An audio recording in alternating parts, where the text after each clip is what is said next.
चलिए स्टूडेंट, हम लोग प्रश्नावली 3.3 के सवालों को सॉल्व करते हैं। स्टूडेंट, आप लोग क्वेश्चन नंबर 1 को ध्यान से देखिए। इसमें क्या कहा जा रहा है? ए बी सी डी एक समांतर चतुर्भुज है। प्रत्येक कथन को परिभाषा या प्रयोग किए गए गुण द्वारा पूरा कीजिए। तो स्टूडेंट, यहाँ पर आप देख रहे हैं ए बी सी डी क्या है? एक समांतर चतुर्भुज है। तो स्टूडेंट, समांतर चतुर्भुज के जो भी गुण हैं, हम लोग इनके गुणों का अध्ययन कर लेते हैं। उसके बाद हम लोग इन प्रश्नों को सॉल्व करेंगे। तो स्टूडेंट, चलिए हम लोग एक चतुर्भुज बना लेते हैं। ये समझिए हमारा कौन सा चतुर्भुज है? एक समांतर चतुर्भुज है। ठीक है, एक ऐसा चतुर्भुज जिसकी सम्मुख भुजाएं समांतर हों, समांतर चतुर्भुज कहलाता है। जैसे यहाँ पर हमने एक चतुर्भुज लिया है ए बी सी डी। ये जो चतुर्भुज ए बी सी डी है, ये क्या है? एक समांतर चतुर्भुज है। ठीक है, चलिए सबसे पहली बात, जो भी हमारा चतुर्भुज अगर समांतर चतुर्भुज है तो उसकी सम्मुख भुजाएं क्या होंगी? समांतर होंगी। लिखिए, ये जो ए बी है वो समांतर किसके होगा? सी डी के। ए बी समांतर होगा सी डी के। और बी सी के सम्मुख भुजा कौन सी है? ए डी है। तो जो हमारा बी सी है वो समांतर होगा ए डी के। ठीक है, तो लिख दीजिए समांतर चतुर्भुज की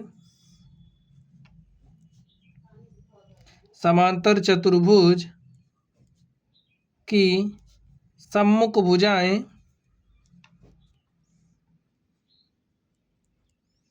समांतर होती हैं।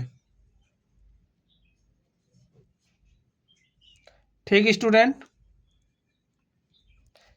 ए बी के सम्मुख भुजा अगर हम आपसे पूछे कौन है तो आप क्या बताओगे? सी डी है। अगर हम कहें ए डी के सम्मुख भुजा कौन सी है तो हमारी बी सी है। ठीक है, चलिए आगे देखते हैं। अब अगर कोई भी चतुर्भुज हमारे पास है और वो समांतर चतुर्भुज है, तो इस केस में स्टूडेंट समांतर चतुर्भुज की सम्मुख भुजाएं समान होती हैं। अब ए बी की सम्मुख भुजा कौन सी है? C D. तो जो हमारी भुजा ए बी है, भुजा ए बी की लंबाई बराबर होगी भुजा सी डी की लंबाई के। तो जो हमारा ए बी है वो बराबर होगा सी डी के। अब यहाँ पर देखिए, ये जो भुजा बी सी है, बी सी के सम्मुख कौन है? A D. तो जो हमारा बी सी है वो बराबर किसके होगा? ए डी के। तो लिख लीजिए समांतर चतुर्भुज की सम्मुख भुजाएं समांतर चतुर्भुज की सम्मुख भुजाएं समान होती हैं।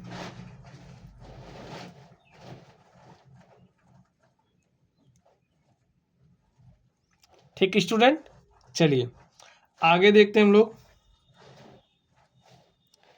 अब यहां पर देखिए समांतर चतुर्भुज के अगर हम कोणों की बात करें, देखिए सम्मुख कोण एंगल 1 जो हमारा यहाँ पर कोण ए है, कोण ए के सम्मुख कोण कौन हो जाएगा? सी। तो जो हमारा एंगल ए होगा वो बराबर होगा एंगल सी के। ठीक है, अगर हम इस एंगल बी की बात करें तो ये जो हमारा एंगल बी है ये बराबर होगा किसके? एंगल डी के। ठीक है, लिखिए एंगल बी बराबर होगा एंगल डी के। क्यों बराबर होगा? लिख दीजिए, चूंकि समांतर चतुर्भुज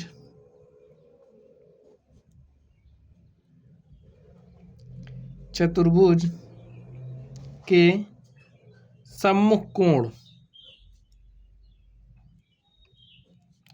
बराबर होते हैं।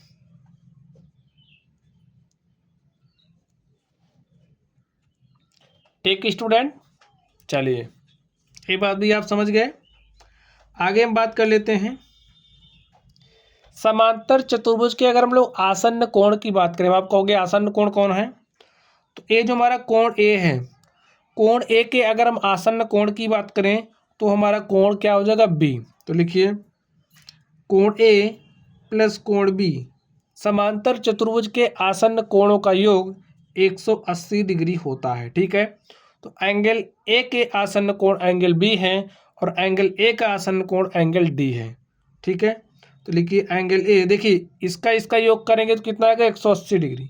इसका योग करेंगे, ए भी तो आसन्न कोण है ना, इसका योग करेंगे तो तब भी कितना हो जाएगा? 180 डिग्री। अब अगर मैं एंगल बी के आसन्न कोण एंगल सी की बात करें तो angle B plus angle C कितना हो जाएगा? 180 डिग्री। एंगल सी के आसन्न कोण एंगल डी की अगर हम बात करें angle C plus angle D कितना हो जाएगा, देखिए C angle C plus angle D कितना हो जाएगा 180 डिग्री। और अगर हम लोग एंगल डी प्लस एंगल, तो ये हमारा हो ही गया है, ठीक है। तो लिख दीजिए समांतर चतुर्भुज के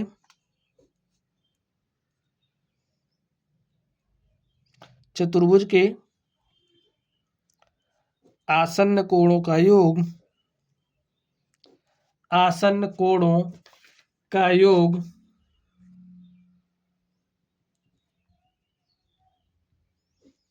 180 डिग्री होता है। ठीक है स्टूडेंट, इतनी बात आप समझ गए। चलिए एक महत्वपूर्ण बात हम लोग और समझ लेते हैं, उसके बाद प्रश्नों पर चलेंगे। देखिए अब अगर हम समांतर चतुर्भुज के विकर्ण को खींचें तो यहाँ पर समझिए, ये जो हमारा AC है ये क्या है, विकर्ण है। अगर हम इसको खींचें, ये हमारा BD क्या है, देखिए ये जो BD लाइन आप देख रहे हो क्या है, विकर्ण है। AC क्या है, विकर्ण है। तो स्टूडेंट ये जो विकर्ण AC और BD है परस्पर एक दूसरे को इस बिंदु पर प्रतिच्छेद कर रहे हैं, काट रहे हैं। अगर हम इस बिंदु को नाम दे दें O, तो इस केस में AC BD आपस में एक दूसरे को द्विभाजित करते हैं, यानी कि A वाला जो भाग होगा वो बराबर होगा इस वाले भाग के, A वाला जो भाग होगा वो बराबर होगा इस वाले भाग के। समझ गए? तो लिख दीजिए जो हमारा OA है बराबर होगा OC के,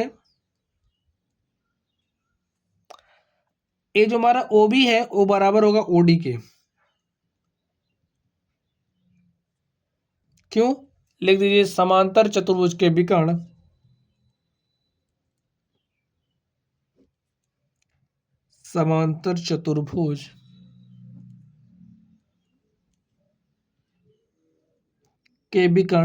परस्पर समद्विभाजित करते हैं।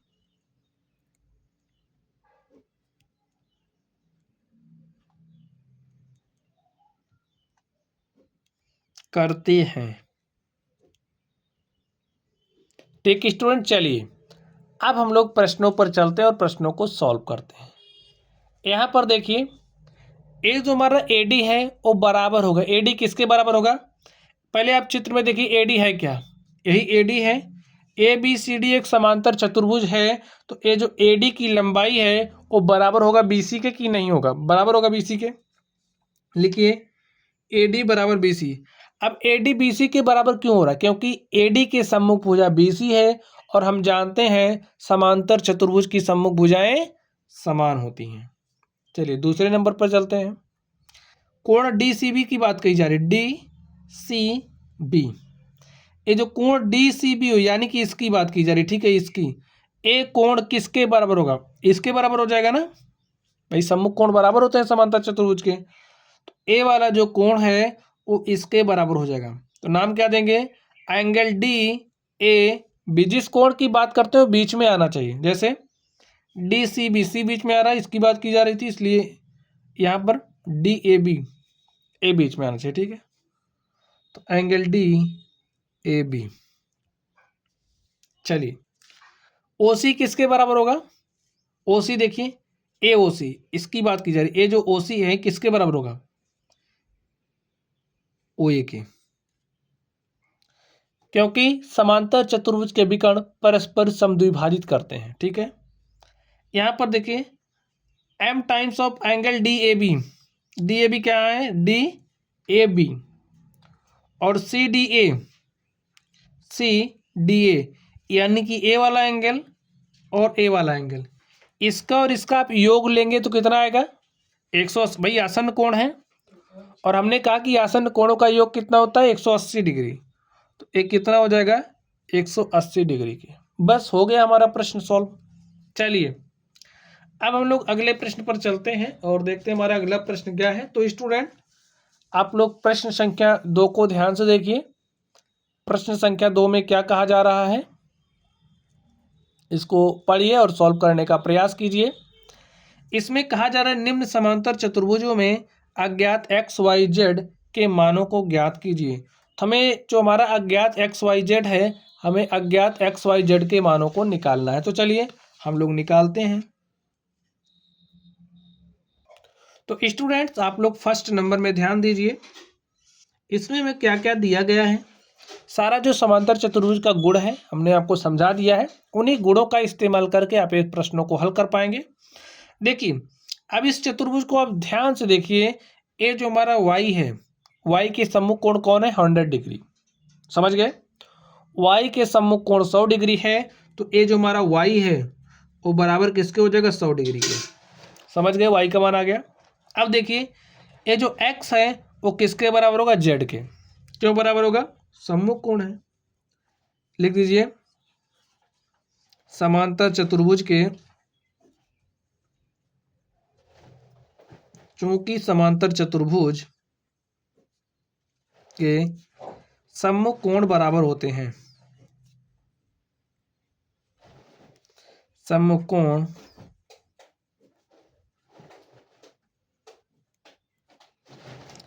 बराबर होते हैं। इस आधार पर हमने इसको लिख दिया।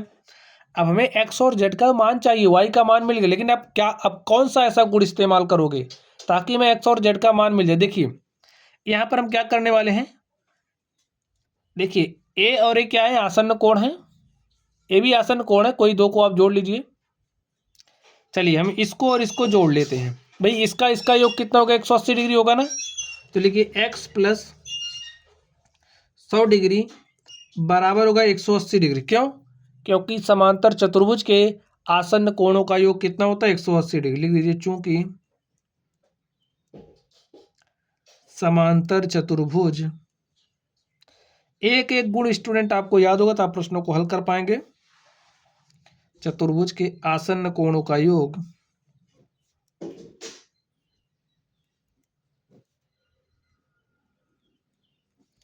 180 डिग्री होता है, ठीक है। चलिए तो यहां से x का मान क्या हो जाएगा 180 डिग्री, इस 100 को आप इधर लेकर के आओगे तो -100 हो जाएगा, और 180 में से 100 घटाओगे तो आपको कितना मिल जाएगा 80 डिग्री। x का मान मिल गया, और ये जो x का मान है आप समीकरण 1 में रख दो। लिखिए x का मान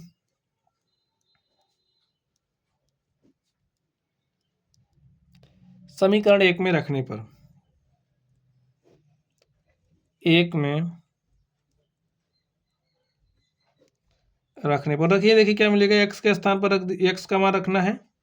समीकरण 1 क्या है, x बराबर z, x के स्थान पर क्या रखना है 80। देखिए z बराबर क्या आ गया 80 डिग्री। तो इस तरीके से हमें x का मान मिल गया, y का मान मिल गया है और z का मान मिल गया। लिखिए आता है x बराबर 80 डिग्री, y बराबर 100 डिग्री तथा z बराबर 80 डिग्री है।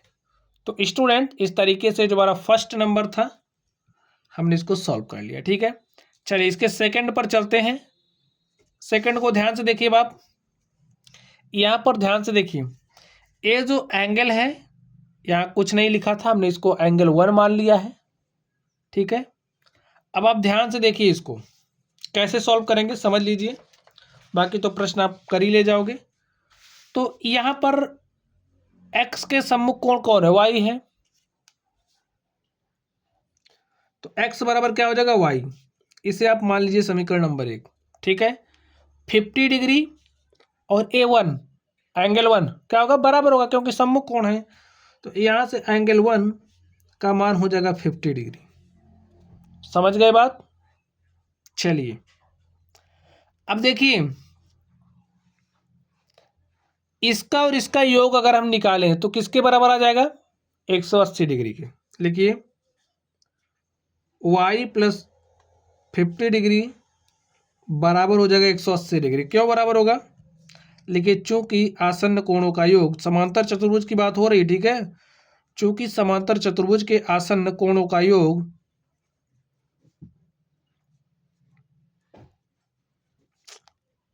180 डिग्री होता है,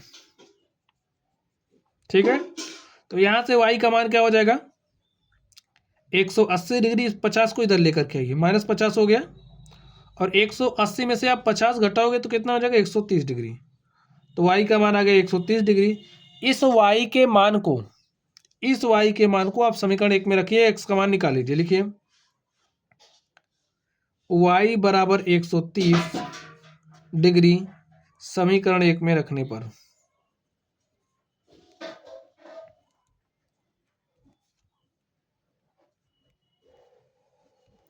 रख दीजिए। देखिए क्या मिलेगा आपको, y का मान यहां रखिए तो x का मान मिल जाएगा 130 डिग्री। ठीक है,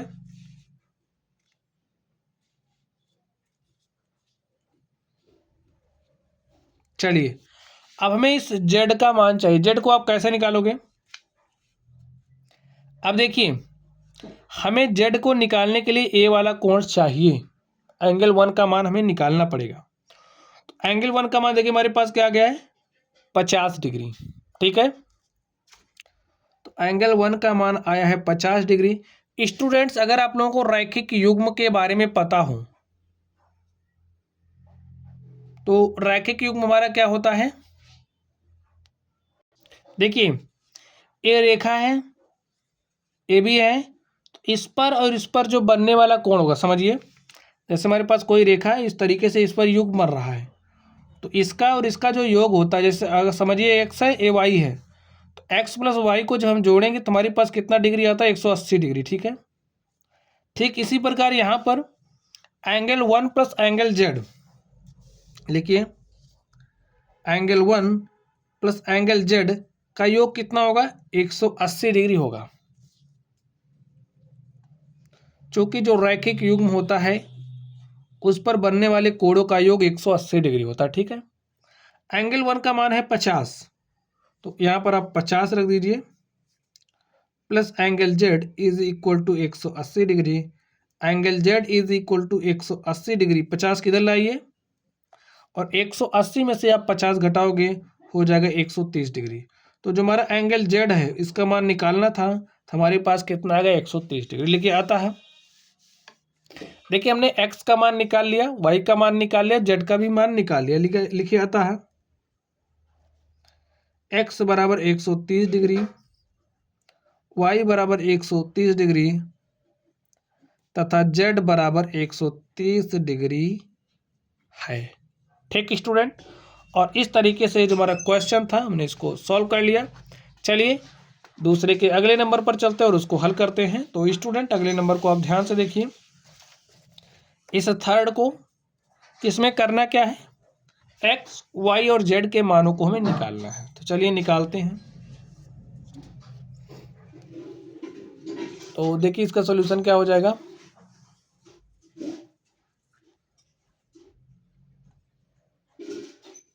अब आपको ध्यान से देखना पड़ेगा। ए है 30 डिग्री, अगर आप लोगों को त्रियक छेदी रेखा के बारे में पता हो तो देखिए ए एंगल 30 डिग्री है, इस कोण का मान कितना है 30 डिग्री। ठीक है, तो यहाँ पर स्टूडेंट सबसे पहले स्टूडेंट आप यहाँ पर देखिए, जब इस तरीके से बना है तो ये क्या दिखा रहा है 90 डिग्री का कोण बना है। ठीक है, तो हमारा जो एंगल एक्स है वो बराबर हो जाएगा 90 डिग्री के। क्यों, देखिए एक्स का मान 90 डिग्री हो जाएगा क्योंकि शीर्षाभिमुख कोण बराबर होते हैं। यहाँ पर ये 90 है, अगर इस तरीके से बना है तो इसका मतलब 90 डिग्री, तो एक्स का मान 90 डिग्री हो जाएगा। लेकिन चूंकि शीर्षाभिमुख कोण बराबर होते हैं। ठीक है,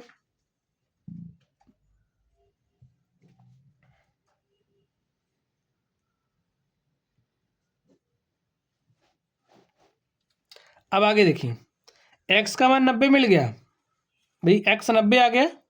और अगर हम इसकी बात करें यहाँ पर देखिए ये क्या बन रहा है त्रिभुज, पता है ना, चलिए नाम लिख दे इसको समझने के लिए, ए बी सी डी और इसको हमने नाम दे दिया ओ। ठीक है, यहाँ पर अगर हम लोग त्रिभुज ओ बी सी में देखें तो त्रिभुज ओ बी सी में एंगल बी, एंगल सी और एंगल ओ में आप ध्यान से देखिए इन तीनों का योग कितना हो जाएगा 180 डिग्री के, क्योंकि त्रिभुज के तीनों कोणों का योग कितना होता है 180 डिग्री। तो लिखिए angle B plus angle C plus angle O का योग कितना होगा 180 डिग्री, क्योंकि त्रिभुज के तीनों कोणों का योग होता है 180 डिग्री। तो यहाँ पर 30 बना। एंगल सी का मान वाई है, वाई लिख दो। और एंगल ओ, भाई ओ की जब हम बात कर रहे हैं यहाँ पर इसकी बात की जा रही है, ठीक है, ये ओ नहीं है, एक्स। ओ तो हमने इस बिंदु को नाम दिया, ठीक है।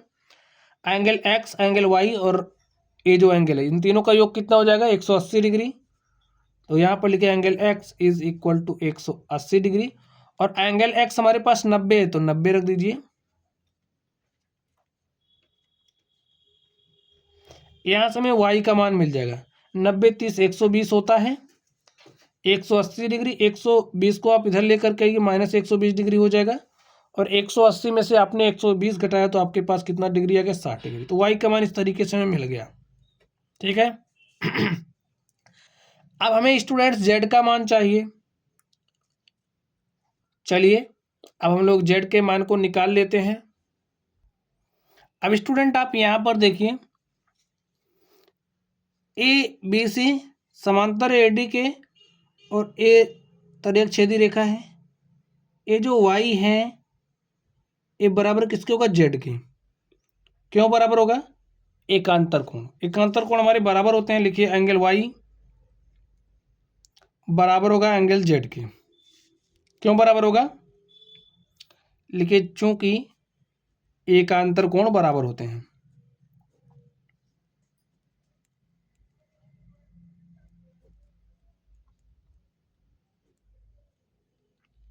ठीक है। अब यहां पर आप ध्यान से देखिए y का मान हमारे पास आया है 60, तो एंगल z किसके बराबर हो जाएगा 60 के।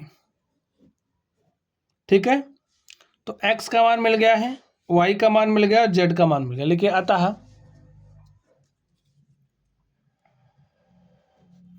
x बराबर 90 डिग्री, y बराबर 60 डिग्री तथा z बराबर 60 डिग्री है। ठीक है स्टूडेंट, चलिए अब हम लोग इस अगले नंबर पर चलते हैं और देखते हैं इसका सॉल्यूशन क्या होगा। तो इसको स्टूडेंट्स आप ध्यान से देखिए, अगर a 80 डिग्री है तो a भी कितना हो जाएगा 80 डिग्री। क्यों, क्योंकि समांतर चतुर्भुज के सम्मुख कोण बराबर होते हैं। अब आप ध्यान से देखिए अगर ए वाई का मान 80 है तो इस वाले कोण का मान कितना हो जाएगा बताइए। इसका और इसका योग कितना होगा 180 के बराबर। ए 80 है तो ए 100 होगा, तभी तो दोनों का योग 180 होगा। अब आप ध्यान से देखिए जब ए 100 है तो ए कितना हो जाएगा एक्स का मान 100 डिग्री। भाई ये 100 है तो भी 100 हो जाएगा, सम्मुख कोण बराबर होते हैं। अब आप इसको ध्यान से देखिए इस रेखा को, ठीक है, इस रेखा को ध्यान से देखिए और ये दूसरी रेखा है, रैखिक योग बन रहा है। इसका और इसका जो योग है वो किसके बराबर होगा 180 के। जब ये 100 डिग्री है तो ये कितना हो जाएगा 80 डिग्री। भाई दिस प्लस दिस का योग हो जाएगा 180 डिग्री। तो जेड का मान सॉल्व करोगे तो आ जाएगा 80 डिग्री। हमने एक्स वाई और जेड का मान निकाल लिया है। लिखिए अतः एक्स बराबर 100 डिग्री, वाई बराबर कितना है 80 डिग्री तथा जेड बराबर 80 डिग्री है। ठीक है, समांतर चतुर्भुज के गुणों का ही इस्तेमाल करना है, इस्तेमाल करके गुणों को आप सॉल्व कर सकते हैं। अब यहां पर देखिए इसमें 112 डिग्री है, इसके सम्मुख कोण क्या है y। तो समांतर चतुर्भुज के सम्मुख कोण बराबर होते हैं, इसलिए ए भी कितना हो जाएगा 112 डिग्री। अब आप लोग ध्यान से देखिए, ठीक है, ए एंगल कितना है 40 डिग्री, ए है 112 डिग्री और यहां पर बन क्या रहा है, इसको आप ध्यान से देखिए, इसको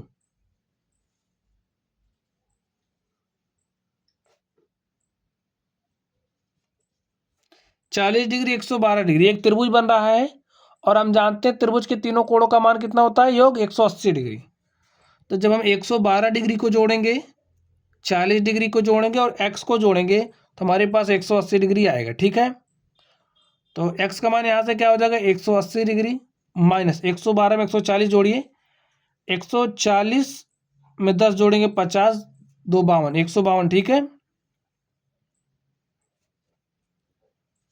भाई, 112 में 40 जोड़ोगे तो 110, 40, 150, 2 152, घटा दीजिए। 10 में से 2 गया 8, 7 में से 5 गया 2, तो हमारे पास x का मान कितना आ गया 28 डिग्री। तो यहाँ से देखिए मैं x का मान मिल गया 28 डिग्री। ठीक है,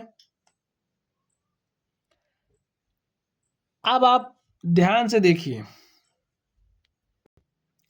ए हमारा चतुर्भुज तो समांतर चतुर्भुज है ही, ए भुजा इसके समांतर है। ठीक है, ए भुजा इसके समांतर है क्योंकि समूह भुजाएं समांतर होती हैं। और इसको आप समझिए क्या है, तिर्यकछेदी रेखा है। ठीक है, ए वाला कोण बराबर होगा इस वाले कोण के, क्यों? क्योंकि ये एकांतर कोण है। तो लिख दीजिए एंगल जो हमारा जेड है वो बराबर होगा एंगल एक्स के, और एंगल एक्स का मान क्या है 28 डिग्री। ठीक है, तो देखिए एक्स का मान आ गया, वाई का मान आ गया, जेड का मान आ गया। तो ऐसे आप लोग निकाल सकते हैं। ठीक है, लिखिए आता है एक्स बराबर 28 डिग्री, वाई बराबर 112 डिग्री तथा जेड बराबर 28 डिग्री है। तो स्टूडेंट इस तरीके से आप लोग सवालों को सॉल्व कर सकते हैं। चलिए अब हम लोग अगले प्रश्न पर चलते हैं और देखते हैं हमारा अगला प्रश्न क्या है। तो स्टूडेंट आप लोग क्वेश्चन नंबर 3 को ध्यान से देखिए, इसमें क्या कहा जा रहा है।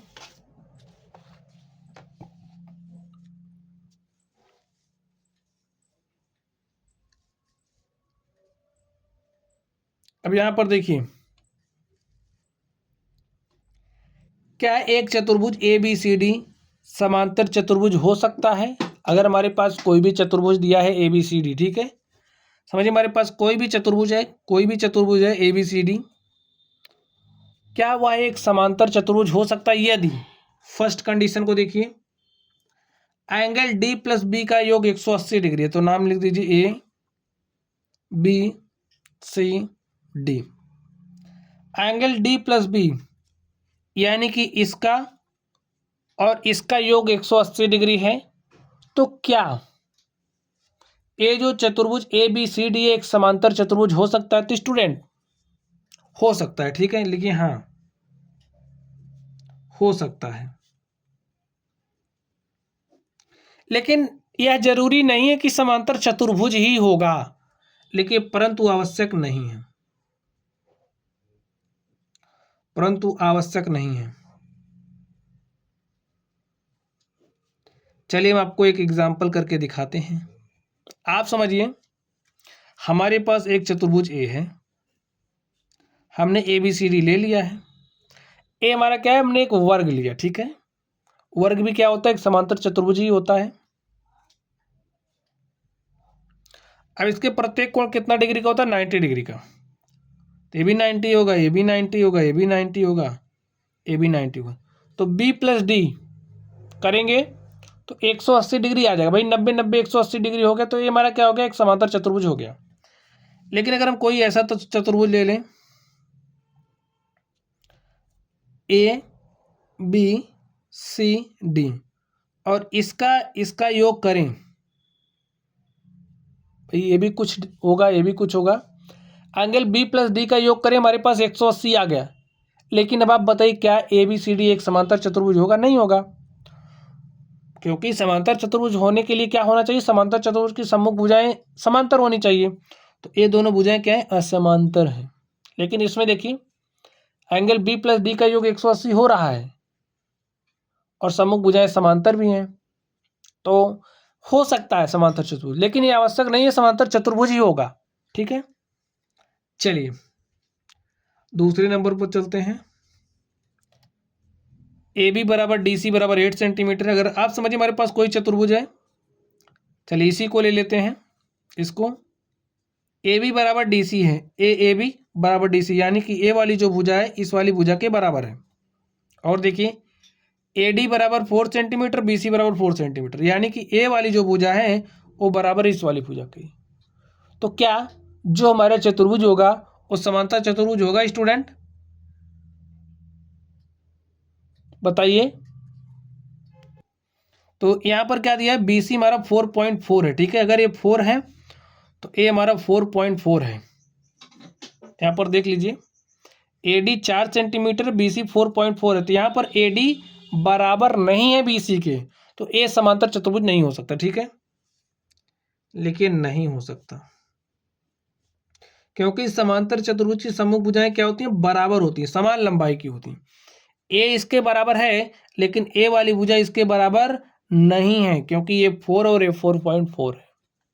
समझ गए? चलिए तीसरे नंबर पर चलते हैं। तीसरे नंबर में देखिए क्या कहा जा रहा है, angle A is equal to 70 degree और angle C is equal to 65 degree. समझिए हमारे पास एक चतुर्भुज है, ठीक है, ए बी सी डी, जिसमें एंगल ए कितना है, 70 डिग्री है, एंगल सी कितना है, 65 डिग्री है, ठीक है। जो सी है इसका मान 65 डिग्री है। अब आप बताइए क्या यह एक समांतर चतुर्भुज हो सकता है? आप कहोगे नहीं। क्यों नहीं हो सकता? क्योंकि समांतर चतुर्भुज के सम्मुख कोण बराबर होते हैं, तो यहां पर angle A is not equal to angle सी,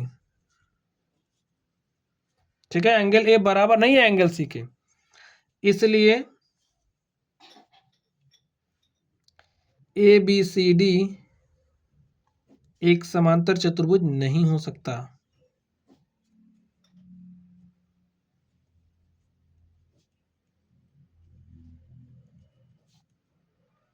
समझ गए स्टूडेंट? तो इस तरीके से जो हमारा प्रश्न था हमने इसको सॉल्व कर लिया है। चलिए अब हम लोग अगले नंबर पर चलते हैं और देखते हैं उसका सोल्यूशन क्या होगा।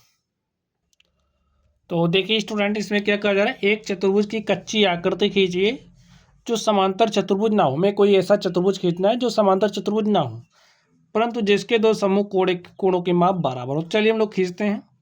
आपको कुछ इस तरीके से खींचना है कि समांतर चतुर्भुज ना हो, ठीक है, बाकी हो सकता है कुछ भी। हाँ, क्या होना चाहिए, दो सम्मुख कोणों के माप बराबर हो। समझिए सम्मुख कोणों के माप यानी कि ए वाला कोण बराबर होना चाहिए इसके और ए वाला एंगल बराबर होना चाहिए इसके, कुछ इस तरीके से। तो यहाँ पर देख सकते हैं हमने एक चतुर्भुज खींच लिया है। अगर इसकी माप आप कितना ले लें, कुछ भी ले लो, समझिए हमने इसको 100 ले लिया, ए भी कितना हो जाएगा 100 डिग्री और ए कितना 80 डिग्री, ए भी 80 डिग्री। क्यों भाई, जो चतुर्भुज होता है चतुर्भुज के चारों कोणों का योग कितना होता है, 360 डिग्री। देख लीजिए क्या 360 डिग्री है, 100 100 200 80 80 160, तो 200 में 160 जोड़ा 360 डिग्री, सही है। तो ए हमारा एक पतंग है, इसको आप एक एग्जाम्पल के रूप में ले सकते हैं, ठीक है।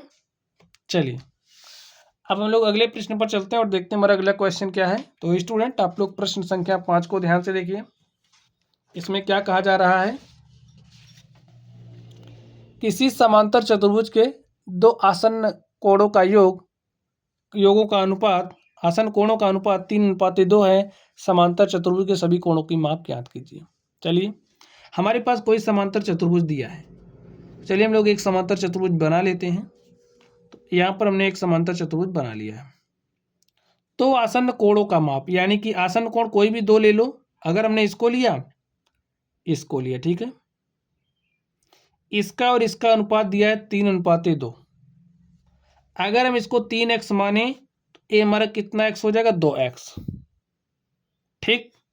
चलिए लिखते हैं, ए बी सी डी माना ए बी सी डी एक समांतर चतुर्भुज है।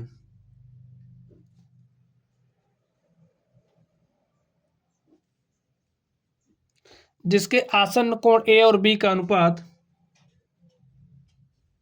भाई हमें किन्हीं दो आसन्न कोणों का अनुपात दिया था हमने, मान लिया हमको इसका इसका अनुपात दिया है, जिसके आसन्न कोण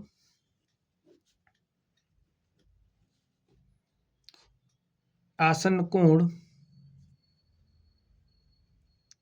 कोणों का अनुपात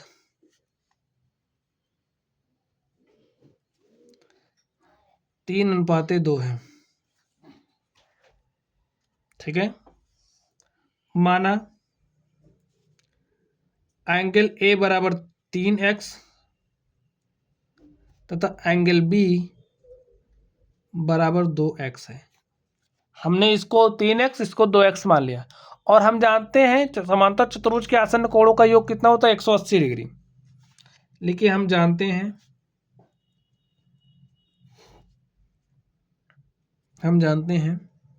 क्या जानते हो, समांतर चतुर्भुज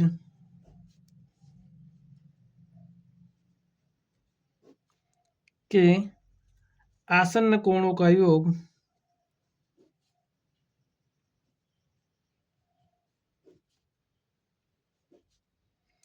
आसन्न कोणों का योग 180 डिग्री होता है। ठीक है, तो भाई दिस प्लस दिस कितना हो जाएगा, 180 डिग्री के। तो angle A plus angle B हमारे दो आसन्न कोण हैं, इनका योग कितना हो जाएगा, 180 डिग्री। और एंगल ए को हमने कितना माना, 3x, एंगल बी को हमने कितना माना, 2x, क्योंकि इसका अनुपात हमें 3 और 2 का दिया था। हो जाएगा 180 डिग्री, 3x 2x कितना हो जाएगा, 5x बराबर 180 डिग्री। x बराबर हो जाएगा 180 डिग्री बटे में 5 आ जाएगा, 5 से काट देंगे तो 36 पंचे होता है 180, तो x बराबर कितना आ गया, 36 डिग्री।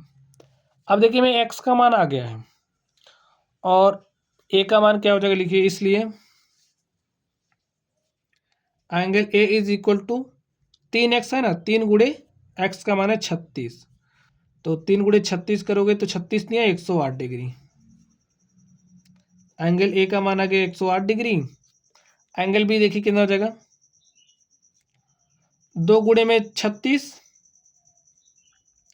72 डिग्री। ठीक है, अब स्टूडेंट देखिए हमें प्रत्येक कोण का मान ज्ञात करना है, यानी कि मैं एंगल डी के मान को बताना है, एंगल सी के मान को भी बताना है। तो एंगल डी क्या हो जाएगा, भाई समांतर चतुर्भुज के सम्मुख कोण बराबर होते हैं, इसलिए जो एंगल बी है बराबर हो जाएगा एंगल डी के, एंगल सी बराबर हो जाएगा एंगल ए के। लिखिए समांतर चतुर्भुज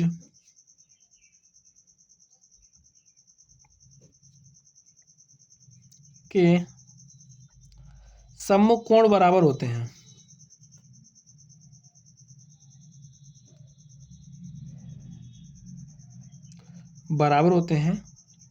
इसलिए एंगल ए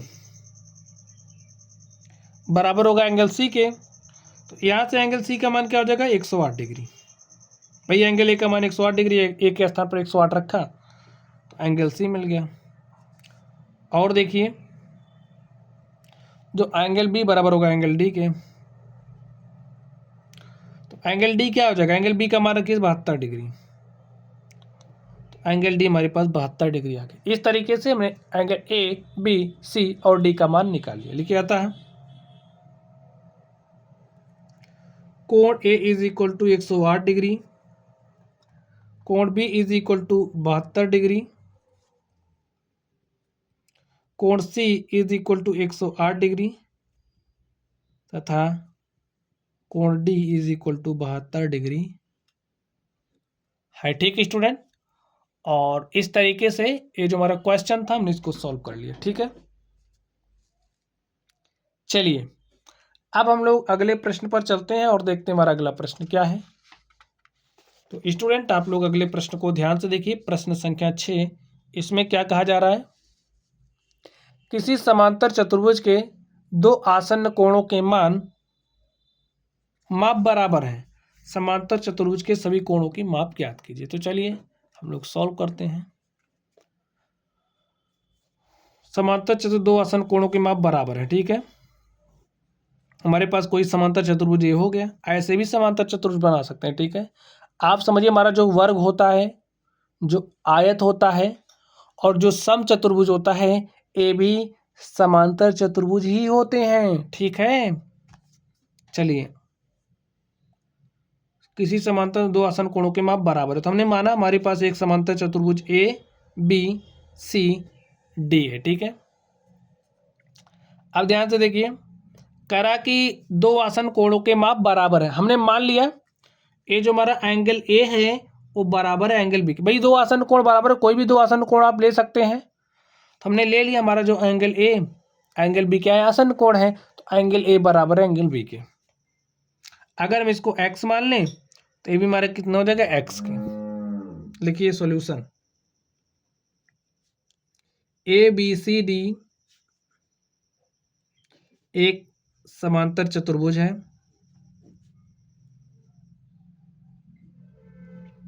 समांतर चतुर्भुज है जिसके आसन्न कोण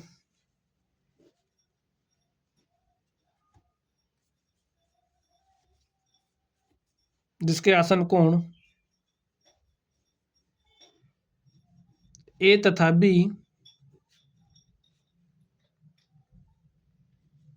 बराबर है। ठीक है, इसलिए भाई आसन कोण ए तथा बी बराबर है, तो दिस प्लस दिस अगर हम करेंगे, भाई आसन कोण एंगल ए और बी है, चलिए लिख देते हैं, angle A plus angle B का योग किसके बराबर होगा, 180 डिग्री के। चूंकि आसन कोणों का योग 180 डिग्री होता है, तो एंगल ए को हमने कितना माना, एक्स। भाई बराबर है तो भाई दोनों बराबर हो जाएंगे, एंगल ए बराबर होगा एंगल बी के, बराबर है तो एंगल ए हमारा एंगल बी के बराबर हो जाएगा।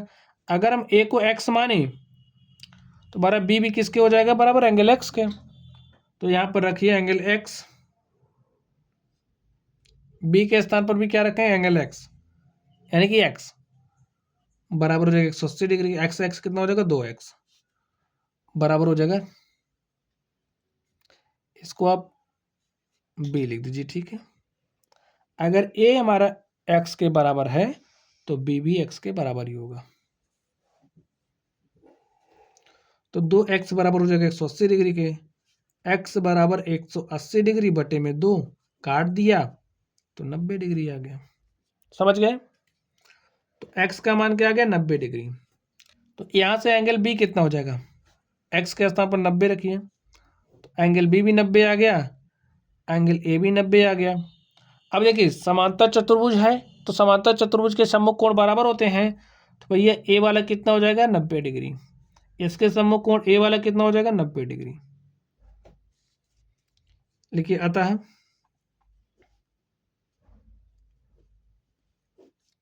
प्रत्येक कोण समकोण अर्थात 90 डिग्री का होगा।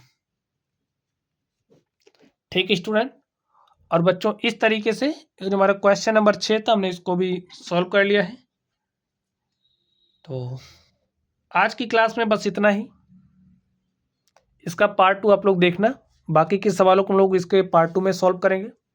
तो चलिए आप लोग पढ़ते रहिए, अगर आप लोगों को कोई भी डाउट हो तो कमेंट बॉक्स में कमेंट करना। वीडियो पसंद आए वीडियो को लाइक कीजिएगा, चैनल पर नए हो तो चैनल को सब्सक्राइब करना। चलिए आप लोग पढ़ते रहिए, थैंक यू।